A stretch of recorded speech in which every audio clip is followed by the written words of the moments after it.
Hi, and welcome to an RPM Telco webinar. Today we're going to be talking about some more API workflow enhancements that you can use to enhance your process usage in RPM. So there'll be things like improving order management, as well as being able to track maybe actions better. And we're also going to be talking about agency thresholds. I have those three enhancements set up in my demo here. And I'm going to be going through both some quick example widgets on how they're set up and also the enhancement themselves. And yeah, so I'm going to jump right into it here. And this is my demo. And in each of the rows here, or sorry, columns, I have the widgets set up for each of the different enhancements. And we're going to be going through them in order from left to right. So the first thing we have is the simplest of the three enhancements. And it's just the ability to auto renew your orders or set your orders to auto renew. So if I click into this widget here, and we're going to be talking about the widgets in a little bit, but this will take me to my orders, and I'll just click into one of these orders. And you have a bunch of fields in here that are probably pretty standard to most orders in RPM. Of course, your orders can be a little different, but most of them, not all of the orders tracked in RPM, will have a term length for the contract, as well as an expiration date, renewal date, service expiration date, that kind of date field in there. And all this enhancement really does, or this integration, all it really needs in addition to your existing fields that you have in your orders already is this little auto renew yes no field. And we can set it to other conditions as well, but in this example I just have it set up to a yes no field called auto renewal. Put a question mark at the end as well if you like, but pretty much if this is set to yes, when this contract date hits the date, it's going to automatically take the term length that is at the top of the order, so 12 months, and just add it to the renewal date. So this is completely hands off. You just have to check this to yes. Your project management team doesn't have to come into the order and manually update the renewal date. It's going to automatically kick over into the next year once the term length ends. So this is really useful for any orders that you have that are auto renew that you don't need to renegotiate or anything like that, or however the contract works. You just don't need to check up on it every year or whatever the term length is. So that is useful for pretty much just that scenario, but you could also set up any type of integration that requires this pretty much same vein of thinking where you have a condition on your order or on a form and you want it to do something else or update another field based off of a condition. We can do that on much more than just date fields. Um, but for this example, I just have order renewal set up. So that is the auto renew for orders. And if I jump back into the dashboard here, just have some or a couple of quick widgets. One is just counting how many orders I've placed in auto renewal. So just to get a good idea of which orders are in there. And you can, again, earlier I clicked on this and it showed you the one order. If you had more, I'd show them all in that view. And then the order renewal MRC will just count up and tally the total order MRC, recurring revenue for the orders in here.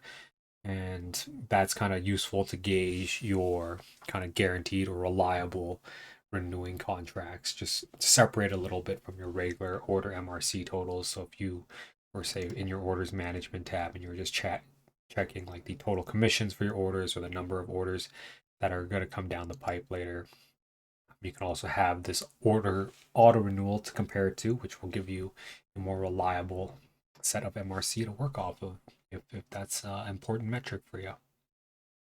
Yeah. So moving on from that, we're going to be going to our middle column here, which is agency thresholds or carryovers, or pretty much not paying an agency until they meet a certain criteria in terms of commissions. So, for example, if you have an agency or you have some contract rules where you don't want to pay a sales partner out unless their check or total amount of sales commission over X amount of dates or months exceeds a certain value, that is what this enhancement's for. So, what we can do is set, and it kind of works hand in hand with the agency sync enhancement. You don't need the previous enhancement for this to work. I just find it works a little bit better if you were to also sync your agencies page with your process side of RPM. So if I go to the top left here, process, and I look at my agencies, I have an enhancement that just syncs the agencies. And sorry if they don't exactly line up right now. This is just a demo. But the enhancement would sync the exact number of agencies I have, and if I was to rename an agency like that, it would rename it in this process as well. It just gives us a very good way to keep both the commission side of RPM and the process side of RPM more merged together or more in sync. So the threshold for each of your agencies can be set to whatever you like. And this widget example I have set up here, it just displays the total threshold we have for each of my agencies. And then, for example, Ethan here, unless he makes more than 700 combined sales commissions over however many months it takes him to do that, he will not get a check from my fake agency or fake RPM subscription. So this will also tell us the total number of held commissions for Ethan here. So for example, Ethan has $300 worth of commissions that he's made over the number of months here, which is 3. So over 3 months, he's made 300, but I won't cut him a check until he hits 700. And the enhancement will do all of this automatically for you. All we have to set up are these processes to help with the sync and where to store the data. But then once that's all set up, RPM is going to have a webhook that will constantly listen for when you close your commission run. And once your commission run is closed, it will update the corresponding forms or create those forms for that commission run for that month. So, for example, if I was to close my month of April and I didn't yet have April data or April commission data in my process side of RPM, the enhancement would then sync it, and then using the process setup would then compare it to the threshold and give us these numbers here. And also, if I was to close and open the run again, it would be totally fine. It won't create duplicate commissions in the process side. It will actually just update those existing commission entries because the API integration is smart enough to know, or our programmer was smart enough to program it in, that it won't create duplicate commission entries and constantly inflate the totals.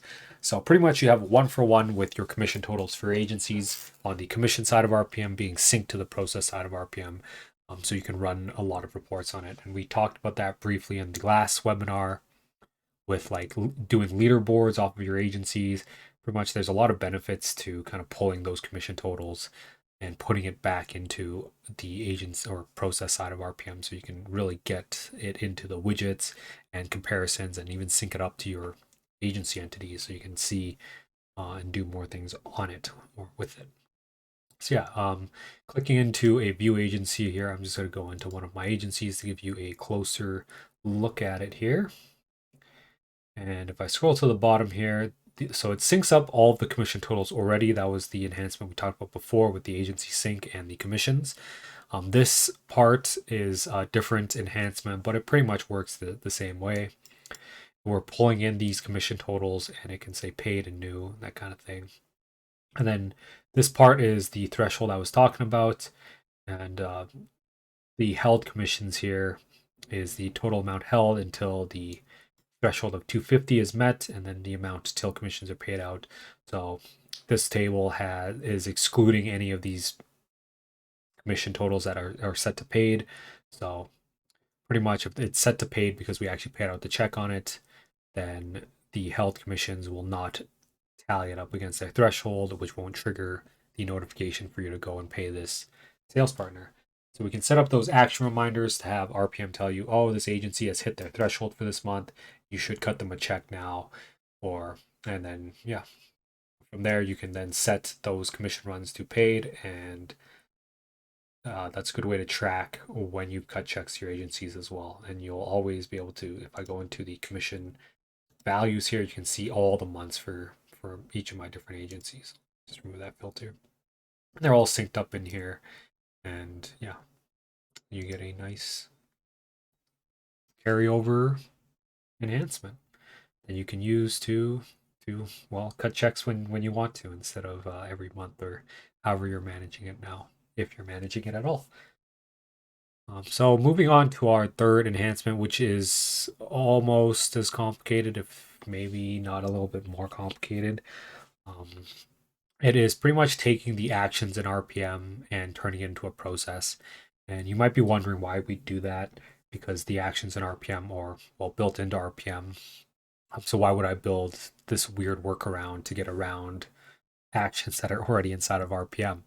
So the biggest main reason we do it is turning actions into what we're calling the task process currently. But you can call it whatever you like. You can even call it actions if it doesn't get too confusing. But taking the actions and turning it into a process just allows us to import our own actions, which means we can manage actions by using an Excel import. So if you wanted to do like a big meeting and you wanted to track notes on the meeting through an Excel file, you could put your to-do actions into an Excel file and then upload it into RPM later and have it assigned to whoever has the action. So let me just jump into a task here to kind of give you an in-depth look. So the task itself is just like an action, except that it's its own process. So when we start a task, we would fill in what you had to do for it. So each of these tasks are going to be not automated. So if you hit start for a task, it's not automated. That's kind of what the enhancement will do. The enhancement is going to be the thing that determines whether there's going to be automation or not. So we use the API enhancement to be like, oh, if this order is started by this person and it's in this status level, then start a task automatically. So that's what the enhancement does. You can already make a task process in your RPM without the need for an API enhancement. So you can use it to track to-dos without tying it to any process form. So if you wanted to just make like, oh, somebody should go do this, but I don't want to tie it to a specific order or a specific quote. That's kind of what a task is used for. But yeah, pretty much the enhancement allows you to set up the workflows so you can get those simple workflows like we have for existing processes. If you were to use actions, you can create those workflows to say, give me an action on this date, or if this thing's filled in, or if that thing's filled in, that kind of thing. But with the task, we get the benefit of being able to one, import in task manually. So if you had a lot of things to assign to people, a lot of tasks you need to create manually, and you didn't want to wait for certain action triggers to be met, you can just do an import to manage the task. You can also do an import to update all of your existing tasks. So if you're not the type of person to like filling in or editing each of your different actions in RPM, saying, I've done this already, here was the progress on why this happened, or et cetera, et cetera. Instead of having to edit those manually, with task being a process now, you can take a big Excel file, quickly type in whatever things you need on that Excel file, and then upload that at the end of the day and update all the tasks that you've completed. So it gives you way more flexibility on those actions. Yeah. Other than that, you also get the ability to track all of the ongoing tasks in one spot. One of the downsides of actions in RPM is that it might be a little hard to see who is assigned what because they're segmented into different processes. So, for example, if I was to go into, say, my process here for like my orders, and I went to reports and actions, I can kind of see the assignee and who has to do what in this view here. But say I wanted to also know if they had different actions or ongoing actions in my opportunities process and they're by the same person, they have the same actions. It's kind of hard to track all of your different ongoing tasks in RPM when they're segmented into separate processes. So we have something like actions due, which kind of gives you the breakdown of how many actions are in your RPM in total by staff user. But again, if you were to view them, they're segmented by process. So you'll see there's 6 for orders, but if I go back one, RPM support has a total of is that like 9 actions there. And yeah, they're all through different processes. So with the benefit of task here is I can click into my task. It'll show me all of my ongoing tasks, and we can just set it up in RPM where completed tasks get archived. So you can always get a very accurate count of, hey, how many things are ongoing in my RPM subscription right now? How many things need to get done? When do they need to get done by? And you can definitely use this as a good springboard in for like weekly meetings. Hey, this is how many things each of our assignees have to do in one place. So you can take these widgets and do a weekly meeting for it. And this, I only have myself in here with assigned task. But if you had a whole team in here, you can kind of see the balance of ongoing tasks. Like, oh, RPM support has a lot of tasks this week, but I don't have very many tasks this week. So maybe let's move some of the workload over onto my plate versus RPM support plates. So yeah, so task gives you a lot more control over the reporting of your actions in RPM, as well as just helping team members and project managers keep track of all the different ongoing things that everyone has to do and maybe be able to rebalance some of the workload when needed. Um, yeah. So other than that, the enhancement itself controls the workflow. Just to do a quick summary, the enhancement itself does a quick workflow. So any automated thing is done by the API enhancement, as well as say if you wanted to set up multiple different fancier enhancements that's like you can't do in action triggers. So for example, if you wanted if threshold exceeded a certain amount, you can then create a task based off of that and reference that threshold, and then you'll be able to do tasks based still by like orders by different processes, still have it segmented out. So definitely worth exploring, and I hope I did a good job of showing it off to you. But that pretty much covers it for our 3 enhancements for this webinar, and I hope to be showing off some more enhancements down the road. Yeah. If you have any questions or if you're interested in any of these enhancements, I will have articles written for them as well. And you can also send me a email at csm@rpmtelco.com with any questions. And yeah, get this all set up for you if you like it. If you have any questions about what else we can do, or if this inspired you for some other type of enhancements in your RPM, just let me know. Looking forward to hearing from you. Thanks, everybody. Have a good one.